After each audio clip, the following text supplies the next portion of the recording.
This is Hannibal here from the Hannibal TV on YouTube with a 3-Eye Atlas review today. My UFO Report podcast partner, Casey, has done an interview with clinical and forensic psychologist Dr. G, and he made me aware of him. And Dr. G recently did a review of Avi Loeb's body language. He's a body language expert, to see how sincere he is when he's doing his reports on the 3-Eye Atlas. Which, before I get into my review of the body language experts review, which, by the way, the link to it is right there. Thank you for sharing it. And he is reviewing a News Nation clip. But I'll just give you guys a quick update on 3-Eye Atlas. As I mentioned yesterday, it broke into at least 7 pieces. We don't know what's going on with it until we get some new images. Hopefully they'll just disintegrate and it will be nothing, and it's nothing spooky or scary, I hope. But we'll see. We don't know if it dropped off scout craft behind the sun. There is a big Belgium UFO wave going on right now, which I don't know what's better, if it's Russian drones that keep going over nuclear sites and military bases and airports in Belgium, or if it's UAPs. I don't think either answer is good, but they haven't been able to shoot them down yet. Could these be scout craft that have been dropped off? I don't know, but let's get into the body language expert review. By the way, there's a lot of fake Avi Loeb AI things of Avi Loeb, and I have confirmation from him. He's trying to get them removed right now. David, we're going to see what it is, but let's get into the review. I'll do it piece by piece. Make sure I have the right one here. Okay, here we go. There seems to be some actual concern there as well.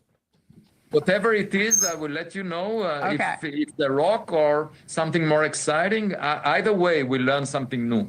Something more exciting may be the most dramatic understatement of the night. Avi Loeb, thank you so much. So he brings it back to the smile, but for a brief moment there, you could see that as he talked about this, when he talked about as it following closest to the Earth, or when it's going to be coming closest to the Earth, there seemed to be some legitimate concern in his face. Watch this again. Or something more exciting. Either way, we'll learn something new. Something more exciting may be the most dramatic understatement of the night. Avi. So even if only briefly, it seemed there was some real concern underlying that. All right, let's jump to another clip of. So I am going to just jump to several of them, but what concerns me is he's detecting real concern from Dr. Loeb. He doesn't think Dr. Loeb's working us. I don't even see Dr. Loeb plugging his book in any of these appearances that he does lately. I think he generally is trying to get people aware of this thing. So if it is something that needs to be dealt with, that we can deal with it as best as we can. But let's go to another section of it here. Doing this for fun. I don't think he's doing this because it's getting him interviews and things like that. I think he absolutely believes exactly what he's saying and all of the various possibilities that this 3-Eye Atlas could be. Is in industrial production of nickel alloys. And most recently, as you pointed out, it actually showed some non-gravitational acceleration. There was some propulsion that moved it away from its original trajectory. Now you'll notice he blinked a little bit when he said propulsion. And to me, that suggests, once again, the idea that this has propulsion is stressful to him. He takes that seriously enough that he feels it even saying the word propulsion. Watch this right here. Pointed out, it actually showed some non-gravitational acceleration. There was some propulsion that moved it away from its original trajectory. See, after saying propulsion, he blinked, saying that it moved it away. So it does sound like he's describing something that he likely believes is not, in fact, entirely natural in origin. And again, just to jump in there, it stresses him to say that. So That's the thing. If it isn't natural, there's going to be like a 50-50 chance that it's good or bad. So we will see how that turns out. I'll jump to another section of it that I thought was good right now. Might show up at your front door, and we can't afford to just adopt the most. See that? We can't afford. He means that. He does not believe that we can afford this. Once again, if he was saying this just for attention or just because he thought it would be fun and interesting to talk about, I don't think that we would be seeing the right kind of reaction that shows that he wants to be seen. He wants people to listen to what he is saying. Very much seeing that continue to have no signs of deception. Yes, I do believe he is very genuine. Let's go to another section. So it must be that when he's analyzing this, when he's looking at this, going, the tail of this is not facing the right way, that is concerning to him. Fairy tales are made of dust and gas, and those particles are getting pushed away from the sun by the solar radiation, the solar wind. In its case, we saw that there is a jet pointed towards the sun, exactly the opposite. It's called an anti-tail, never observed before except some optical illusions where we thought that something is headed towards the sun, but not really. It was always for a good reason headed away from the sun. So that's another anomaly that it shows. And so I'll just that everything's awful, but it does seem to be when he thinks about or talks about aspects of this that may not be natural in origin, that actually causes him stress. Now, he's not saying definitively 100% this is alien technology and so on and so forth. He's saying that those are always possibilities, and there's evidence to suggest that there's some unusual aspects to this interstellar object, and those do seem to stress him out, which is very interesting. So there's a Florida representative as well as a megastar named Kim Kardashian who are demanding, I think you are as well, that. So let's just go to the last part of this, and I'm going to show you guys something else from a different interview. Seems to bother him. He really wants to see these images. It seems that would be a great point of data for him. So it's interesting to see how seriously he's taking this as he's talking about. That's him talking about NASA withholding. Well, they have this best October. image of 3A Atlas from October 2nd to 3rd. And we would love to see it. And they said due to some bureaucratic rules, they're not able to release it.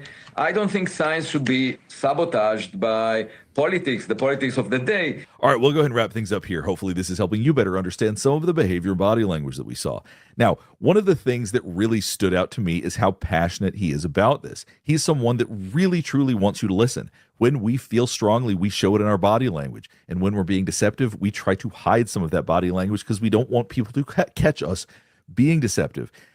Professor Loeb did not show any signs of deception. He didn't show any signs of exaggeration. There was nothing that he said that seemed that he was exaggerating it for effect or for fun. I think that many of the points he made, he believes, are very genuine possibilities. Now, he's basically said, we don't know for sure what this is, but we need to be open to these possibilities. And I absolutely believe, based on his body language, that he also believes that what he is stating is, in fact, very much a real possibility. So there you go. I'm going to show you guys another one now. This is another clip from today, just released. It is an interview with James Lukatsky from Weaponized. It's just a clip where Jeremy Corbell, who this was a good interview, by the way. I actually watched it twice.